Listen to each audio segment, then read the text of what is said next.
ಅವನು ನೆಲದ ಮೇಲೆ ಮಲಗುವಂತೆ ಮಾಡುತ್ತದೆ. ಇದಕ್ಕೆ ನನ್ನ ಮಾತೆಯ ಪಾದ ಸಾಕ್ಷಿ.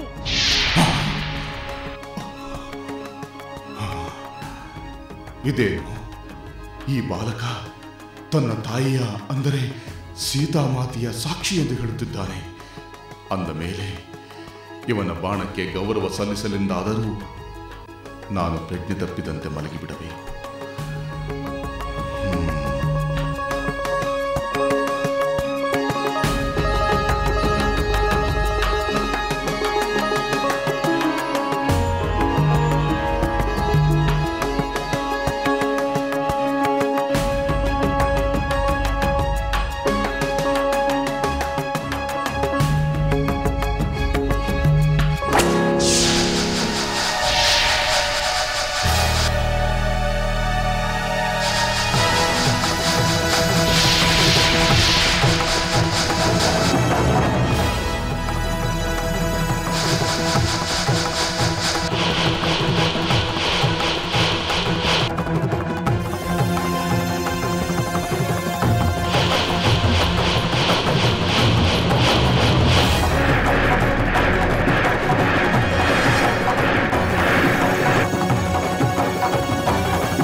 जय श्री राम.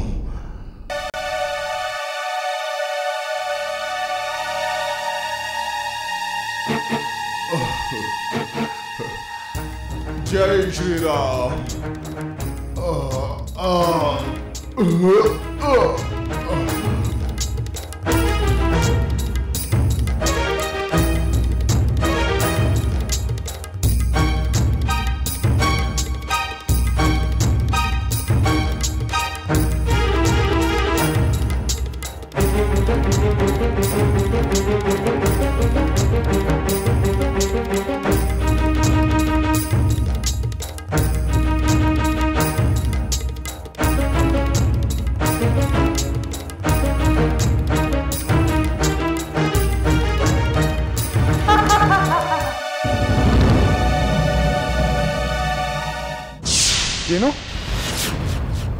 ಏನು ಹೇಳುತ್ತಿರುವಿರಿ ಅಮಾತ್ಯರೇ? ಮತ್ತೊಬ್ಬ ಬಾಲಕ ಬಂದು ಶತ್ರುಘ್ನನನ್ನೇ ಮೂರ್ಛೆಗೊಳಿಸಿದನೆ. ಹೌದು, ಇದು ಸತ್ಯ. ಮೊದಲನೇ ಬಾಲಕನನ್ನು ಶತ್ರುಘ್ನ ಮೂರ್ಛೆಗೊಳಿಸಿದರೆ ಎರಡನೇ ಬಾಲಕ ಶತ್ರುಘ್ನನನ್ನೇ ಮೂರ್ಛೆಗೊಳಿಸಿದ್ದಾನೆ. ವಿಚಿತ್ರವಾಗಿದೆ, ಇದು ಅತ್ಯಂತ ವಿಚಿತ್ರವಾಗಿದೆ. ಅಷ್ಟೇ ಅಲ್ಲ ಪ್ರಭು, ಮಹಾಬಲನಾದ ಹನುಮಂತ ರಣರಂಗದಲ್ಲಿ ಎರಡನೇ ಬಾರಿ ಮೂರ್ಛೆ ಹೋಗಿದ್ದಾನೆ. ಆ ಮೊದಲನೇ ಬಾಲಕನೇನಾದರೂ ಮೂರ್ಛೆಯಿಂದ ಎಚ್ಚೆತ್ತು ತನ್ನ ಸೋದರನ ಜೊತೆ ಸೇರಿದರೆ ನಮ್ಮ ಸೇನೆಯನ್ನು ಎಷ್ಟು ಕಾಡುತ್ತಾರೋ ಏನು. ಅಂದರೆ ಏನು ನಿಮ್ಮ ಮಾತಿನ ಅರ್ಥ ಅಮಾತ್ಯರೇ? ಆ ಬಾಲಕರಿಬ್ಬರು ನಮ್ಮ ಮೇಲೆ ವಿಜಯ ಸಾಧಿಸುತ್ತಾರೆ, ನಮ್ಮ ಕುದುರೆ ನಮಗೆ ಸಿಗುವುದಿಲ್ಲ, ಅಶ್ವಮೇಧ ಯಜ್ಞ ಪೂರ್ಣಗೊಳ್ಳುವುದಿಲ್ಲ ಎಂದು ಹೇಳುತ್ತಿರುವಿರಾ ನೀವು? ಇಲ್ಲ ಪ್ರಭು, ನಾನು ಹಾಗೆ ಹೇಳಲಿಲ್ಲ. ನಿಮ್ಮ ಸಂಕಲ್ಪವು ವಿಫಲವಾಗಲು ಸಾಧ್ಯವೇ ಇಲ್ಲ. ನೀವು ಕೈಗೊಂಡಿರುವ ಯಾಗವು ಸಫಲವಾಗುವುದರಲ್ಲಿ ನನಗೆ ಯಾವ ಸಂದೇಹವೂ ಇಲ್ಲ. ಆದರೆ ಈ ಬಾಲಕರಿಂದ ಒದಗಿರುವ ಆಪತ್ತನ್ನು ನಾವು ಹೇಗೆ ನಿವಾರಿಸಿಕೊಳ್ಳುವುದು? ಅದು ತೋಚುತ್ತಿಲ್ಲ ಪ್ರಭು. ಆ ಬಾಲಕರು ಕುದುರೆಯನ್ನು ಹಿಂತಿರುಗಿಸುವುದಿಲ್ಲ, ಯುದ್ಧವನ್ನು ನಿಲ್ಲಿಸುವುದಿಲ್ಲ, ಶರಣಾಗತರೂ ಆಗುವುದಿಲ್ಲ. ನಾವು ಯುದ್ಧವನ್ನು ಮುಂದುವರಿಸಲೇಬೇಕು. ಕೇವಲ ಯುದ್ಧ ಮಾಡುವುದಲ್ಲ ಅಮಾತ್ಯರೇ, ಯುದ್ಧದಲ್ಲಿ ವಿಜಯವನ್ನು ಸಾಧಿಸಬೇಕು, ಅದು ಬಹಳ ಮುಖ್ಯ.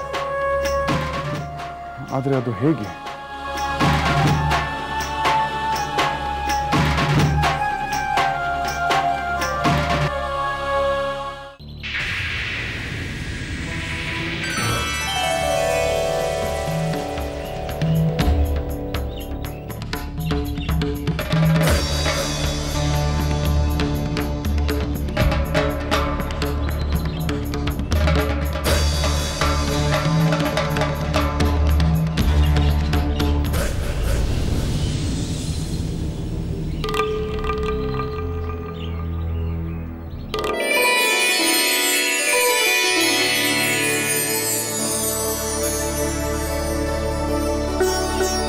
ಸೋದರ ಕುಶ,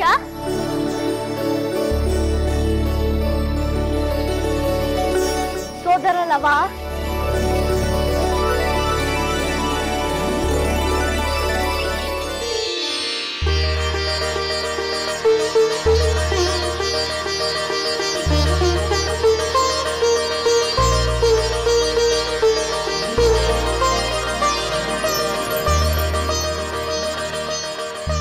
ಸೋದರ ಲವ, ಸೋದರ ಕುಶ, ನೀನು ಯಾವಾಗ ಬಂದೆ? ಆಗಲೇ ಬಂದೆ. ನಿನ್ನ ವಿಷಯ ತಿಳಿದ ಕೂಡಲೇ ನಿನ್ನನ್ನು ಬಿಡಿಸಿಕೊಳ್ಳಲೆಂದು ಬಂದೆ. ನೋಡು, ಆ ವೀರರನ್ನೆಲ್ಲ ಹೇಗೆ ಮೂರ್ಛೆಗೊಳಿಸಿದ್ದೇನೆ. ಲವಕುಶರು ಒಟ್ಟಾಗಿ ನಿಂತರೆ ಯಾವ ವೀರ ತಾನೇ ನಮ್ಮನ್ನು ಗೆಲ್ಲಲು ಸಾಧ್ಯ? ಹೌದು ಸೋದರ, ಜಯ ನಮ್ಮದೇ, ಜಯ ನಮ್ಮದೇ.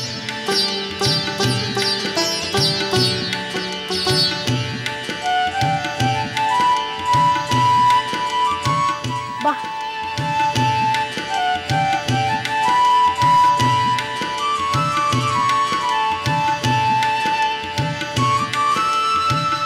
ಸೋದರ ಕುಶ, ನೀನು ಸರಿಯಾದ ಸಮಯದಲ್ಲಿ ಬಂದು ನನ್ನನ್ನು ರಕ್ಷಿಸಿದೆ. ಇಲ್ಲವಾದರೆ ಆ ಶತ್ರುಘ್ನ ನನ್ನನ್ನು ಸೆರೆಮನೆಗೆ ದೂಡುತ್ತಿದ್ದನೋ ಏನೋ. ಸೆರೆಮನೆಗೆ ಕರೆದೊಯ್ಯುತ್ತಿದ್ದನೋ ಇಲ್ಲವೋ, ಅದಕ್ಕೆ ಮೊದಲು ನಿನ್ನನ್ನು ಅವನು ಶ್ರೀರಾಮನ ಬಳಿ ಕರೆದೊಯ್ಯುತ್ತಿದ್ದ. ಆದರೆ ಅದರಿಂದ ನನ್ನನ್ನು ಕಾಣದೆ ಅಮ್ಮ ಎಷ್ಟು ದುಃಖ ಪಡುತ್ತಿದ್ದಾಳೋ ಏನೋ. ಅದರಲ್ಲಿ ಸಂದೇಹವೇ ಇಲ್ಲ. ಈಗಾಗಲೇ ವಿಷಯವನ್ನು ತಿಳಿದು ಅವಳು ಎಷ್ಟು ದುಃಖಿತಳಾಗಿರುವಳು ಗೊತ್ತೇ. ನಾನು ನಿನ್ನನ್ನು ಸುರಕ್ಷಿತವಾಗಿ ಕರೆತರುತ್ತೇನೆಂದು ಪ್ರತಿಜ್ಞೆ ಮಾಡಿ ಬಂದೆ. ನಾವು ಹಿಂದಿರುಗಿ ಹೋಗುವವರೆಗೂ ಅಮ್ಮ ದುಃಖಿಸುತ್ತಲೇ ಇರುತ್ತಾಳಲ್ಲವೇ? ಹೌದು ಸೋದರ, ನಾವು ಸುರಕ್ಷಿತವಾಗಿರುವ ವಾರ್ತೆ ಅಮ್ಮನಿಗೆ ಬೇಗ ತಿಳಿಯಬೇಕು. ಹಾಗಾದರೆ ನಾವು ಈಗಲೇ ಹೋಗಿ ಅಮ್ಮನಿಗೆ ನಾವು ಜಯಶಾಲಿಗಳಾದ ವಿಷಯವನ್ನು ತಿಳಿಸೋಣ. ಆದರೆ ನಾವಿನ್ನೂ ಪೂರ್ಣ ವಿಜಯ ಸಾಧಿಸಿಲ್ಲ ಸೋದರ. ಎಚ್ಚರ ತಪ್ಪಿರುವ ಶತ್ರುಘ್ನ ಮತ್ತೆ ಎದ್ದು ನಮ್ಮೊಂದಿಗೆ ಯುದ್ಧ ಮಾಡಬಹುದು. ಹೌದು, ಅವನು ಯುದ್ಧ ಮಾಡಬಹುದು. ಅಥವಾ ತನ್ನ ಸೋದರನ ಕ್ಷೇಮದ ಬಗ್ಗೆ ಆತಂಕಗೊಂಡು ಸ್ವತಃ ಶ್ರೀರಾಮನೇ ನಮ್ಮೊಂದಿಗೆ ಯುದ್ಧಕ್ಕೆ ಬರಬಹುದು. ಬರಲಿ, ಯಾರು ಬೇಕಾದರೂ ಬರಲಿ. ಎಲ್ಲರೊಡನೆ ಹೋರಾಡಿ ಸಂಪೂರ್ಣ ವಿಜಯ ಸಾಧಿಸಿದ ನಂತರವೇ ಅಮ್ಮನನ್ನು ಕಾಣೋಣ. ಹಾಗೆ ಮಾಡೋಣ ಸೋದರ. ಆದರೆ ಅಷ್ಟರಲ್ಲಿ ನಮ್ಮ ಕ್ಷೇಮದ ಬಗ್ಗೆ ಅಮ್ಮನಿಗೆ ಮುನಿಕುಮಾರರ ಮೂಲಕ ಸುದ್ದಿಯನ್ನು ತಿಳಿಸೋಣ. ಹೌದು, ಅದೇ ಸರಿ. ನಡಿ ನಡಿ.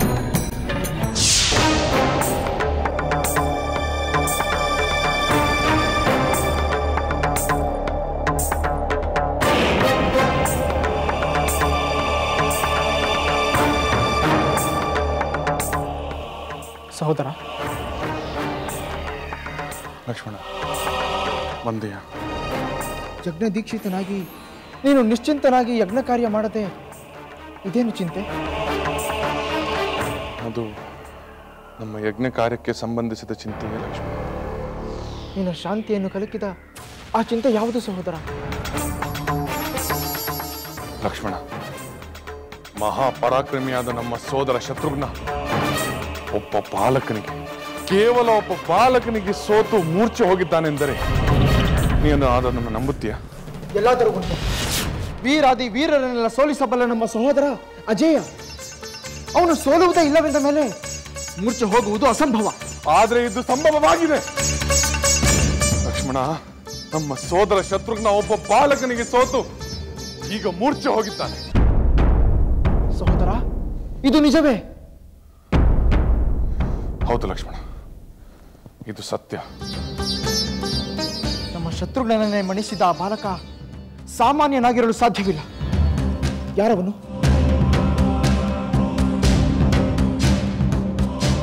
ಲಕ್ಷ್ಮಣ, ನೀನು ಕೂಡ ಸಾಮಾನ್ಯನಲ್ಲ. ಇಂದ್ರನನ್ನೇ ಗೆದ್ದ, ಇಂದ್ರಜಿತವನ್ನೇ ಗೆದ್ದವನು ನೀನು.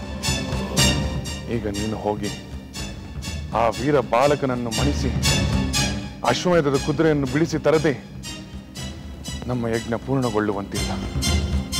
ಶತ್ರುಘ್ನನನ್ನು ಸುರಕ್ಷಿತವಾಗಿ ಹಿಂದಿರುಗಿ ಕರೆದುಕೊಂಡು ಬರುವುದು ಅಷ್ಟೇ ಮುಖ್ಯ. ಆಗಲಿ ಸಹೋದರ, ನಾನು ಈಗಲೇ ಹೊರಡುತ್ತೇನೆ.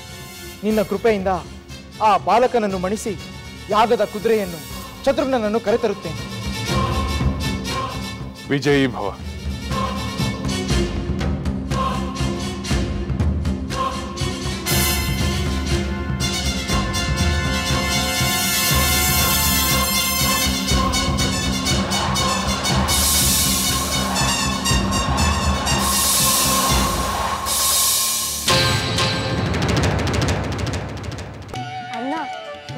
ಶತ್ರುಘ್ನನೊಂದಿಗೆ ಯುದ್ಧ ಮಾಡುವಾಗ ನನ್ನ ಬಿಲ್ಲು ಮುರಿದು ಹೋಯಿತು. ಹೌದೇ? ಅದರಿಂದಲೇ ನೀನು ಶತ್ರುಘ್ನನ ಬಾಣದಿಂದ ಎಚ್ಚರ ತಪ್ಪುವಂತಾಯಿತು. ಈಗ ಮತ್ತೆ ಯಾರಾದರೂ ಯುದ್ಧಕ್ಕೆ ಬಂದರೆ ನಿನಗೆ ಬೇರೊಂದು ಬಿಲ್ಲಿನ ಅಗತ್ಯವಿದೆ. ಹೌದು ಸೋದರ, ಬಿಲ್ಲೇ ಇಲ್ಲದೆ ಯುದ್ಧ ಮಾಡುವುದು ಹೇಗೆ? ನಮ್ಮ ಪರಾಕ್ರಮದ ಪ್ರದರ್ಶನಕ್ಕೆ ಬೇರೊಂದು ಬಿಲ್ಲನ್ನು ಪಡೆಯಲೇಬೇಕು. ಆದರೆ ಹೇಗೆ? ಸೋದರ, ಅದಕ್ಕೊಂದು ದಾರಿ ಇದೆ. ಏನದು? ಗುರುಗಳಾದ ವಾಲ್ಮೀಕಿ ಮಹರ್ಷಿಗಳು ಉಪದೇಶಿಸಿರುವ ಮಂತ್ರದಿಂದ ಸೂರ್ಯದೇವನನ್ನು ಬೇಡಿ ಬಿಲ್ಲನ್ನು ಪಡೆಯಬಹುದಲ್ಲವೇ? ಹೌದು ಸೋದರ, ಖಂಡಿತ ಪಡೆಯಬಹುದು. ನಾವು ಸೂರ್ಯದೇವನನ್ನು ಪ್ರಾರ್ಥಿಸೋಣ. ಹೊಸ ಬಿಲ್ಲಿನೊಂದಿಗೆ ಸನ್ನದ್ಧರಾಗಿ ಕಾಯೋಣ. ಆಗಲಿ ಸೋದರ. ಸಮಸ್ತ ಚರಾಚರಗಳಿಗೆ ಮಿತ್ರನೇ, ಪ್ರಾಣಿಗಳ ಕಾರ್ಯಕ್ಕೆ ಸಹಾಯಕನೇ, ಕತ್ತಲನ್ನು ಕಳೆದು ಬೆಳಕನ್ನೇ, ಅಜ್ಞಾನವನ್ನು ಕಳೆದು ಜ್ಞಾನವನ್ನು ಕೊಡುವವನೇ, ಪ್ರಾಣಿಗಳಿಗೆ ಸತ್ವವನ್ನು ನೀಡುವವನೇ, ಲೋಕಕ್ಕೆ ಕಣ್ಣಿನಂತಿರುವವನೇ, ಮಹಾಸತ್ವಶಾಲಿ ಕಿರಣಗಳನ್ನು ಪ್ರಸರಿಸುವವನೇ, ಪವಿತ್ರನೇ, ಪೀತವರ್ಣನೆ, ಭಾನುವೆ, ಮಹಾ ತೇಜಸ್ವಿಯೇ, ಭಾಸ್ಕರನೇ, ಯಾಗ ಸ್ವರೂಪನೇ, ರಕ್ಷಕನೇ, ಯಾಗದ ಫಲವೇ ನಿರ್ಮಲನೆ, ಸಾಕ್ಷಿಯಾದರೂ ಕರ್ಮ ಲೋಪವಿಲ್ಲದ ಶುದ್ಧನೇ, ಎಲ್ಲ ಶರೀರ ಸ್ವರೂಪನೇ, ಸುರಾಸುರ ನಮಸ್ಕೃತನೇ, ಶನೇಶ್ವರ ಪಿತನೇ, ಹಗಲನ್ನುಂಟು ಮಾಡುವವನೇ, ಬ್ರಹ್ಮ ವಿಷ್ಣು ರುದ್ರಾತ್ಮನೇ, ನಿನಗೆ ನಮಸ್ಕಾರ, ನಿನಗೆ ನಮಸ್ಕಾರ.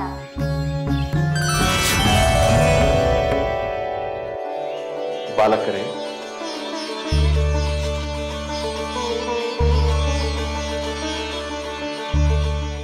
ಸ್ವಾಗತ ಸೂರ್ಯದೇವ, ಸ್ವಾಗತ.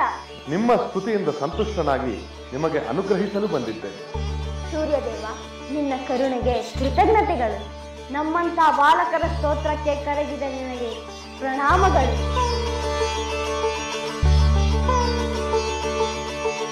ಮಕ್ಕಳೇ, ನನ್ನನ್ನು ಪ್ರಾರ್ಥಿಸಿದ ಕಾರಣವೇನೆಂದು ಹೇಳಿ. ದೇವ, ಈಗ ನಮಗೂ ಆ ಶ್ರೀರಾಮನ ಕಡೆಯವರಿಗೂ ಯುದ್ಧ ಸಂಭವಿಸಿದೆ. ಸ್ವತಃ ಶ್ರೀರಾಮ ಸೋದರ ಶತ್ರುಘ್ನನೇ ನಮ್ಮೆದುರು ಹೋರಾಡಿ ಪರಾಜಿತನಾಗಿದ್ದಾನೆ. ಆ ಯುದ್ಧದಲ್ಲಿ ನನ್ನ ಬಿಲ್ಲು ಮುರಿದು ಹೋಗಿದೆ. ಯುದ್ಧ ಪೂರ್ಣವಾಗಿಲ್ಲ. ನಮ್ಮ ಮೇಲೆ ಯುದ್ಧ ಮಾಡಲು ಉಳಿದ ಶ್ರೀರಾಮ ಸೋದರರೂ ಬರಬಹುದು. ಆದ್ದರಿಂದ ಕೃಪೆ ಇಟ್ಟು ನಮಗೆ ಉತ್ತಮವಾದ ಬಿಲ್ಲೊಂದನ್ನು ಅನುಗ್ರಹಿಸಬೇಕೆಂದು ಬೇಡಿಕೊಳ್ಳುತ್ತೇವೆ. ಅಷ್ಟೇ ತಾನೇ? ಮಹಿಮಾವಂತರಾದ ವಾಲ್ಮೀಕಿ ಮಹರ್ಷಿಗಳಿಂದ ಅಸ್ತ್ರವಿದ್ಯೆಯನ್ನು ಕಲಿತ ನಿಮ್ಮ ಕೋರಿಕೆಯನ್ನು ಖಂಡಿತ ಈಡೇರಿಸುತ್ತೇನೆ. ನಿಮಗೆ ಈಗಲೇ ಅತ್ಯುತ್ತಮವಾದ ಬಿಲ್ಲನ್ನು ನೀಡುತ್ತೇನೆ.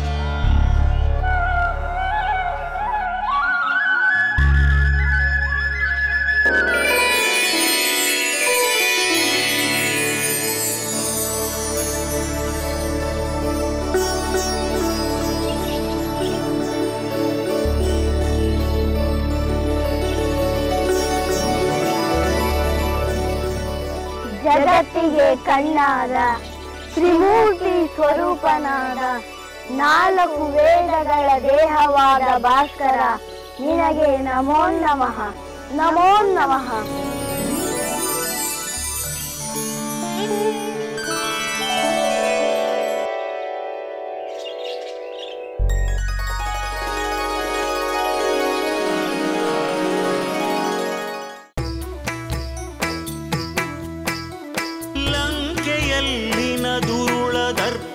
ಸೀತೆ ಸಹನೆಗೆ ಸೋತಿತು.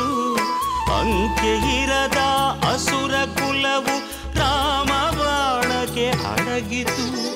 ದೂರವಿರಲಿ ಸನಿಹವಿರಲಿ ರಾಮ ಹೃದಯ ನಿವಾಸಿನಿ. ಯುಗವು ಯುಗವು ಸಾಗಲಿ ಅಕಳಂಕ ಪ್ರೇಮ ಪ್ರಬೋಧಿನಿ. ಅಮರ ಗಾಧೆ ಧರಣಿ ಜಾತೆ ಸಾಧ್ವೆ ಸೀತೆ ಸುಚರಿತೆ. ಸಹನ ಶಕ್ತಿ ಪತಿಯ ಭಕ್ತಿ ಲೋಕಮಾನ್ಯ ವಂದಿತೆ.